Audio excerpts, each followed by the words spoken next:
नमस्कार दोस्तों, कैसे हैं आप सब। आशा करता हूँ आप सभी चुस्त दुरुस्त मस्त होंगे और अपने जीवन के पलों को एंजॉय कर रहे होंगे तथा लगातार सीख रहे होंगे।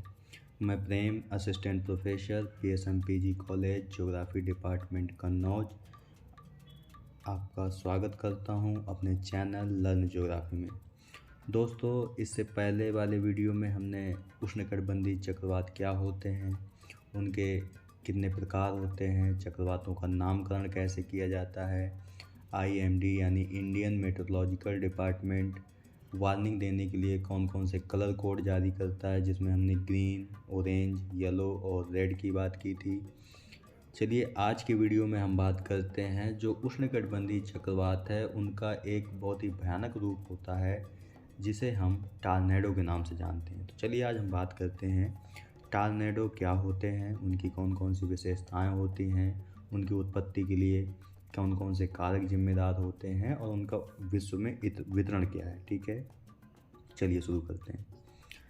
टॉर्नेडो टॉर्नेडो एक बवंडर है, एक बवंडर जिसे कभी कभी संयुक्त राज्य अमेरिका में ट्विस्टर के नाम से जाना जाता है। ये मित्रों आप याद रखेंगे कि USA में इसे क्या कहते हैं, क्योंकि एक बार अभी जो PGT का पिछला एग्ज़ाम हुआ उसमें पूछा गया था कि USA में टॉर्नेडो क्या कहते हैं, तो ट्विस्टर कहते हैं। ठीक है, एक छोटा लेकिन तीव्र वेग वाला भंवर होता है जिसमें एक काउंटर क्लॉकवाइज उत्तरी गोलार्ध में, काउंटर क्लॉकवाइज का मतलब उत्तरी गोलार्ध में घड़ी की विपरीत दिशा में घूमता हुआ तूफान होता है जो बहुत ही कम दबाव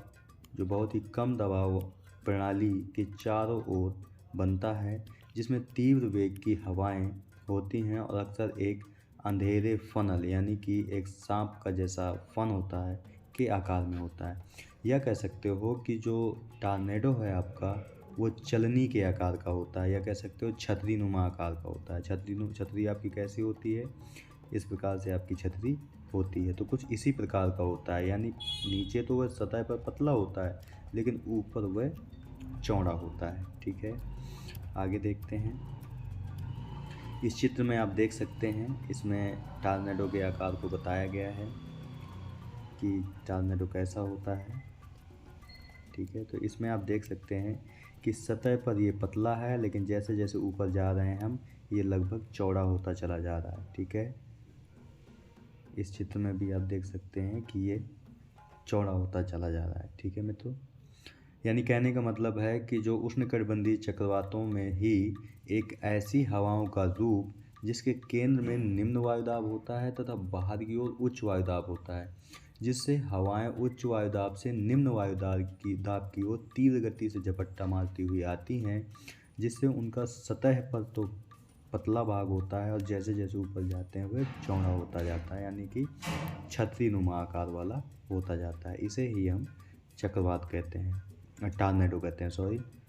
USA में क्या कहते हैं, ट्विस्टर के नाम से जाना जाता है। ठीक है, आगे देखते हैं। इस भंवर का व्यास आमतौर पर 100 मीटर या उससे अधिक होता है, जो ऊपर की ओर बढ़ता जाता है। यानी सतह पर कितना है, 100 मीटर व्यास है और जैसे जैसे ऊपर जाएंगे व्यास बढ़ता जाता है। ठीक है, फनल यानी फन के केंद्र में दबाव आमतौर पर उसके आसपास के दबाव से 100 मिलीबार तक कम होता है। ठीक है, इसका मतलब है कि बवंडर के केंद्र में दबाव बेहद कम होता है। खड़ी दबाव प्रवणता उच्च हवा के वेग को जन्म देती है, जो कुछ अवसरों पर 400 किलोमीटर प्रति घंटे तक पहुंच जाती है। यानी कि दबाव प्रवणता इसमें बहुत अधिक होती है। दबाव प्रवणता आपको बताई गई है कि दो स्थानों के मध्य जो दाब में अंतर होता है उसे ही हम दाब प्रवणता कहते हैं। तो यहाँ पे दो स्थान कौन से हैं आपके, एक तो केंद्रीय भाग है, एक उसके चारों ओर का भाग है। तो इसमें दाब प्रवणता अधिक होती है यहाँ पर, यानी कि 80 केंद्र में दाब है तो हो सकता है कि केंद्र के चारों ओर 200 मिलीबार हो, यानी कि इसमें अब दाब प्रवणता बहुत अधिक हो गई तो हवाएं तेज़ी से, यानी कि बाहर से केंद्र की ओर तेज़ी से आती हैं। ठीक है, और संवहनीय तरंगों के रूप में ऊपर उठती हैं। वेग आपको बता दिया गया, 400 किलोमीटर प्रति घंटे तक पहुंच सकती हैं। ठीक है, बवंडर यानी टॉर्नेडो में खड़ी दबाव प्रवणता हवा को चूसती है, जिससे अंदर रुद्धोष्म रूप से ठंडी हो जाती है हवा। यदि हवा ओस बिंदु से नीचे ठंडी हो जाती है तो संघनन होता है और बादल बनते हैं। धूल मलबे को उठाते हुए बादल का निर्माण बवंडर को काला कर देता है। ठीक है, यानी कहने का मतलब है कि जो टॉर्नेडो होता है उसके ऊपरी भाग में काले कपासी बादल पाए जाते हैं।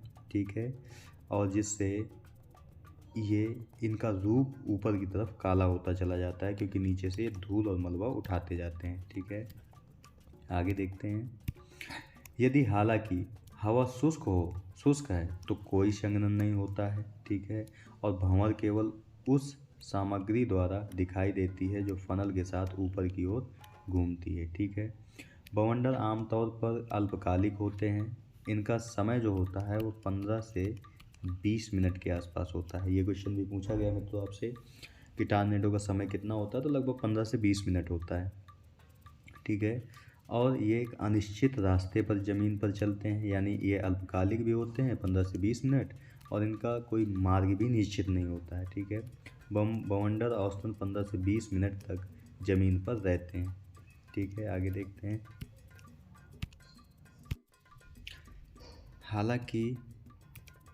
हालांकि असाधारण मामलों में बवंडर घंटों तक चल सकता है और कई 100 किलोमीटर अधिक की यात्रा कर सकता है। ठीक है, अब हम देखते हैं कि टॉर्नेडो बनता कैसे, यानी कि इसको बनने के लिए क्या क्या दशाएं होनी चाहिए। बवंडर बड़ी संख्या में अलग अलग घटनाओं के रूप में हो सकता है। ठंडे मोर्चे के आगे स्थान बवंडर के गठन के लिए आदर्श स्थिति पैदा करते हैं।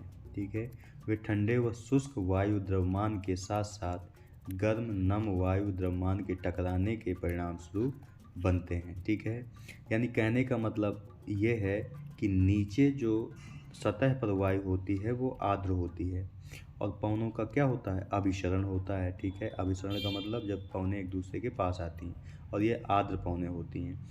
ये तेज़ी से ऊपर की ओर उठती हैं।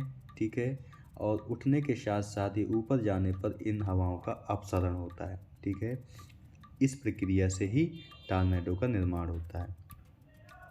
बवंडर को बनने के लिए कुछ स्थितियां हैं। ठीक है, यानी कि कौन सी परिस्थितियां ऐसी हैं जो इनको जन्म देती हैं। पहली बात है कि ज़मीन की सतह पर बहुत गर्म नम हवा मौजूद होनी चाहिए, जैसा अभी हमने बताया आपको। ठीक है, हवाएं अस्थिर ऊर्ध्वाधर तापमान संरचना वाली होनी चाहिए, यानी हवाएं ऊपर उठनी चाहिए।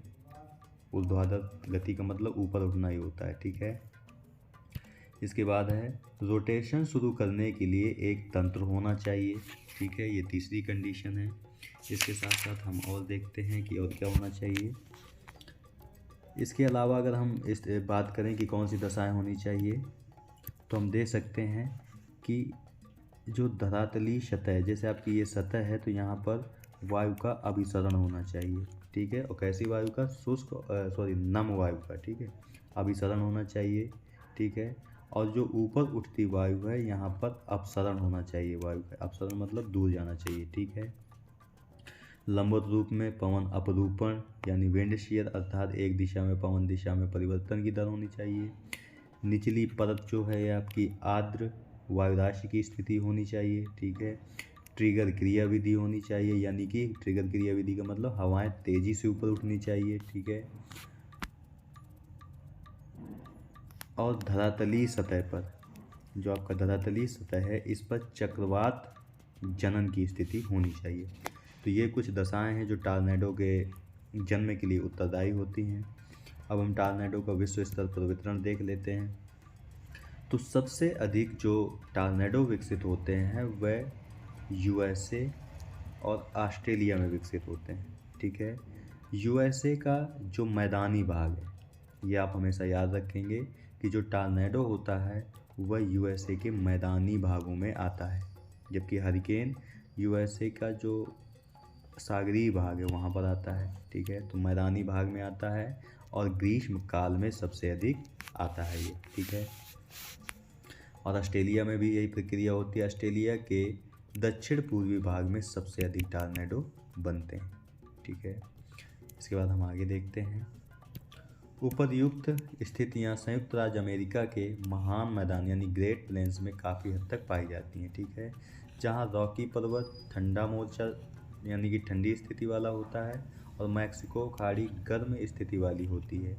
ठीक है, के लिए आदर्श स्थिति प्रदान करते हैं कि क्योंकि जो रॉकी का पर्वतीय क्षेत्र है वो ठंडा है, तो यहाँ पे ठंडी वायुराशि का जन्म होता है, और जो मैक्सिको की खाड़ी है वो गर्म होती है और आर्द्र होती है, यहाँ से गर्म वायुराशि का जन्म होता है। ठीक है, और जब ये दोनों वायुराशियाँ आपस में टकराती हैं, यानी कि ये इन दोनों वायुराशियों का जब अभिसरण होता है, ये तो तेज़ी के साथ ऊपर उठती हैं और ऊपर जाने के बाद इनका अपसरण हो जाता है, जिससे आपके इसका निर्माण होता है, टॉर्नेडो का निर्माण होता है। ठीक है, इसके बाद आगे देखते हैं।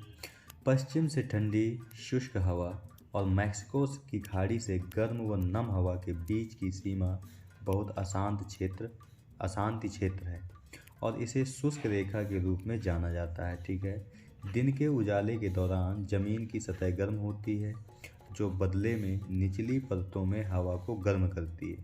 ठीक है, गर्म करती है। यह गर्म हवा एक ऐसी अवस्था में पहुंच जाती है जहां यह शुष्क रेखा से टूट सकती है, जिसके परिणाम स्वरूप विस्फोटक गरज के साथ टॉर्नेडो का विकास होता है। ठीक है, इसके बाद हम आगे देखते हैं। हवा के ऊपर की ओर गति 165 किलोमीटर प्रति घंटा की रफ्तार तक पहुंच जाती है, यानी कि टॉर्नेडो की जो धरातल पर क्षैतिज स्पीड है वो लगभग 480 किलोमीटर प्रति घंटा, और जबकि हवाओं के ऊपर की ओर जो गति करने की है दर वो 165 किलोमीटर प्रति घंटा होती है। ठीक है, इन्हीं परिस्थितियों में टॉर्नेडो ट्रोपाज के माध्यम से 18 किलोमीटर की ऊंचाई तक भी पहुंच जाते हैं। ठीक है, ये सुपर सेल भारी वर्षा और बड़े ओले उत्पन्न करते हैं। रोटेशन शुरू करने के लिए कुछ तंत्र होना चाहिए जो विंड शियर, यानी विंड शियर का मतलब होता है हवाओं का लगातार दिशा परिवर्तन करना। ठीक है, इसे हम विंड शियर कहते हैं। विंड शियर द्वारा प्रदान किया जाता है। विंड शियर ऊंचाई के संबंध में हवा की गति और दिशा में परिवर्तन को बताता है, यानी विंड शियर क्या है, ऊंचाई के संदर्भ में हवा की गति और दिशा में परिवर्तन को बताता है। ठीक है, ये विंड शियर अपनाने वाली हवा के बढ़ते स्तंभ को वामावर्त यानी कि उत्तरी गोलार्ध में, वामावर्त का मतलब घड़ी की विपरीत दिशा में, ये वामावर्त है आपका, यानी एंटी क्लॉकवाइज है, घूमता है। ठीक है, आगे देखते हैं। टॉर्नेडो में अधिक हवा बहने से ऊंचाई में फैल जाता है और घूर्णन की दर बढ़ जाती है। एक बार जब सिस्टम का केंद्र घूमना शुरू कर देता है तो यह एक मेसो साइक्लोन बन जाता है। मेसो मतलब मध्यम साइक्लोन बन जाता है और 10 किलोमीटर को पार कर सकता है, यानी कि इसका समय क्या होता है, लगभग 15 से 20 मिनट ही होता है, लेकिन 15 से 20 मिनट में ये कितना पार कर देता है, 10 किलोमीटर। कभी कभी मेसो साइक्लोन टॉर्नेडो के नीचे एक उभरी हुई दीवार का बादल पैदा करता है, जो एक विकासशील बाउंडर को स्पष्ट कर देता है। ठीक है, और आपको बताया कि जो टॉर्नेडो है उसमें बादल कौन से बनते हैं, तो कपासी वर्षी बादल बनते हैं। ठीक है, मैकेनिज्म क्या है, बाउंडर का वितरण हमने देख लिया। ठीक है, मध्य संयुक्त राज्य अमेरिका में बाउंडर बहुत आम है और दुनिया में कहीं और बहुत कम होते हैं। वे मध्य और दक्षिणी राज्यों में सबसे बड़ी संख्या में पाए जाते हैं, यानी यूएसए के जो मध्य और दक्षिणी राज्य हैं वहाँ सबसे अधिक आते हैं। ठीक है, उन राज्यों को देख लेते हैं जो मध्य और दक्षिण में है यूएसए के, जैसे 9 राज्यों में आता है, जैसे Kansas, Iowa, Texas, अरकानसास, Oklahoma, Missouri, Atacama, Mississippi, Nebraska, इतने राज्यों में आते हैं। ठीक है, प्रति वर्ष औसतन 5 से अधिक बाउंडर की रिपोर्ट आती है, यानी एक वर्ष में कितने आते हैं, अधिकतम 5 तक आते हैं। टेक्सास और ओक्लाहोमा राज्यों में सबसे अधिक बाउंडर आते हैं, यानी आपसे कोई पूछे कि यूएसए के किन राज्यों में सबसे अधिक बाउंडर आते हैं, तो टेक्सास और ओक्लाहोमा। ठीक है, बाउंडर यूरोप के विभिन्न हिस्सों, पूर्वी भारत और मध्य एशिया के कुछ हिस्सों, ऑस्ट्रेलिया, पूर्वी और दक्षिणी पश्चिमी हिस्सों, ठीक है, ये वितरण बताया जा रहा है कि यूरोप के विभिन्न हिस्सों में, पूर्वी भारत में, मध्य एशिया में, मध्य एशिया के कुछ हिस्सों में, ऑस्ट्रेलिया का जो पूर्वी और दक्षिणी पश्चिमी भाग है वहाँ पर, ठीक है। इसके अलावा दक्षिण अफ्रीका, उरुग्वे के साथ साथ अर्जेंटीना के आसन्न हिस्सों में भी अनुभव किए जाते हैं। बवंडर के खतरे, यानी कि बवंडर के खतरे, इन क्षेत्रों में इसका विश्व वितरण पाया जाता है, ठीक है। इसके बाद है बवंडर सभी वायुमंडलीय खतरों में सबसे बड़े हत्यारों में से एक है, यानी कि सबसे ज़्यादा खतरनाक होता है ये वायुमंडलीय खतरों में से, और उनका विनाशकारी प्रभाव विशेष रूप से यूएसए में देखा जाता है, ठीक है। 1960 से 1953 तक हर साल औसतन 230 लोग बवंडर से मारे गए। एक डाटा है आपके लिए। इसके बाद आगे देखते हैं। कोई भी कृत्रिम संरचना बवंडर की तेज हवाओं के प्रभाव का सामना नहीं कर सकती, यानी कि यहाँ पर टॉर्नेडो के प्रभाव को बताया गया है, ठीक है, कि कोई भी कृत्रिम जो संरचना है वो बवंडर से, यानी कि न टॉर्नेडो उसे नष्ट कर ही देगा। जैसे ही बवंडर पूरे देश में घूमता है, फनल मुरझा जाता है और मुड़ जाता है, ठीक है, यानी कि जो टॉर्नेडो है उसकी रफ्तार कम हो जाती है। बवंडर विनाश तीव्र वेग, पवन दबाव और चक्रवात सर्पिल के भंवर में हवा के दबाव में अचानक कमी दोनों से होता है। बंद घर सचमुच फट जाते हैं, यानी कि जो बंद घर होते हैं वो टॉर्नेडो आने से फट जाते हैं। इसके साथ साथ रेल सड़क की पटरियों को उठाकर सैकड़ों मीटर दूर ले जाती है, ठीक है।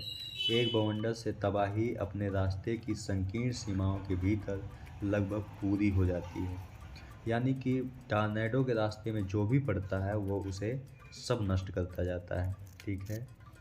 इसके बाद केवल कंक्रीट और स्टील से बनी सबसे मजबूत इमारतें ही बड़े संरचनात्मक नुकसान का विरोध करने में सक्षम हो जाती हैं, यानी कि जो कंक्रीट और स्टील से बनी होती हैं मजबूती से, वो बवंडर से बच जाती हैं और बाकी सभी नष्ट हो जाते हैं, ठीक है। 1960 से पहले बवंडर से नुकसान का आकलन करने के लिए कोई पैमाना नहीं था, यानी 1960 से पहले हम नहीं बता सकते थे कि टॉर्नेडो से कितना नुकसान हुआ है, लेकिन आज के समय में टॉर्नेडो को मापन की कुछ इकाइयाँ आ चुकी हैं, ठीक है। देखते हैं टॉर्नेडो का मापन कैसे होता है। शिकागो विश्वविद्यालय के टी थियोडोर फुजिटा, उनका नाम था, क्या नाम था, टी थियोडोर फुजिटा ने बवंडर की सापेक्ष गंभीरता का आकलन करने के लिए 1960 के दशक के अंत में बवंडर की एक सापेक्ष गंभीरता का आकलन करने के लिए एक विधि पेश की, ठीक है। वह विधि पेश की क्या थी, लोकप्रिय रूप से फुजिटा स्केल के रूप में जाना जाता है। ये बवंडर में हवा की गति और इससे होने वाली क्षति को मापता है। ये क्वेश्चन मित्रों आ चुका है एक कई बार, ठीक है, कि टॉर्नेडो को किससे मापते हैं, तो फुजिटा स्केल में मापते हैं। फुजिटा स्केल में किसका मापन किया जाता है, तो हवाओं की गति का और उससे होने वाली क्षति का। ये हमेशा आप याद रखेंगे। इसके बाद है नोट है एक आपके लिए कि हरिकेन, टॉर्नेडो को तो फुजिटा स्केल से मापते हैं, लेकिन हरिकेन से होने वाली क्षति को किससे मापते हैं, तो साफिर सैम्पसन स्केल में मापते हैं, ठीक है। जबकि चक्रवात की तीव्रता का मापन किस में किया जाता है, तो टी स्केल से किया जाता है, ठीक है। अगर आपसे कोई पूछे कि टॉर्नेडो से होने वाली क्षति किस में मापते हैं, तो फुजिटा स्केल से, और क्या मापते हैं, तो हवाओं की गति और होने वाली क्षति। अगर हरिकेन से पूछे कि हरिकेन से होने वाली क्षति हम किससे मापते हैं, तो साफिर सिम्पसन स्केल में मापते हैं। जबकि चक्रवात की तीव्रता का मापन टी स्केल में किया जाता है, ठीक है मित्रों। तो ये मित्रों आज हमने इस वीडियो में टॉर्नेडो से संबंधित विभिन्न पहलुओं की बात की, ठीक है। अगर ये वीडियो आपको अच्छा लगे तो आप इसे चैनल को लाइक, शेयर, सब्सक्राइब और कमेंट करना ना भूलें, और साथ ही साथ बेल आइकन का भी बटन दबा दें ताकि आने वाले वीडियो की नोटिफिकेशन आपको मिलती रहे, ठीक है मित्रों। इसके बाद हम मिलते हैं आपसे नेक्स्ट वीडियो में एक नए टॉपिक के साथ। तब तक के लिए नमस्कार, धन्यवाद, जय हिंद मित्रों।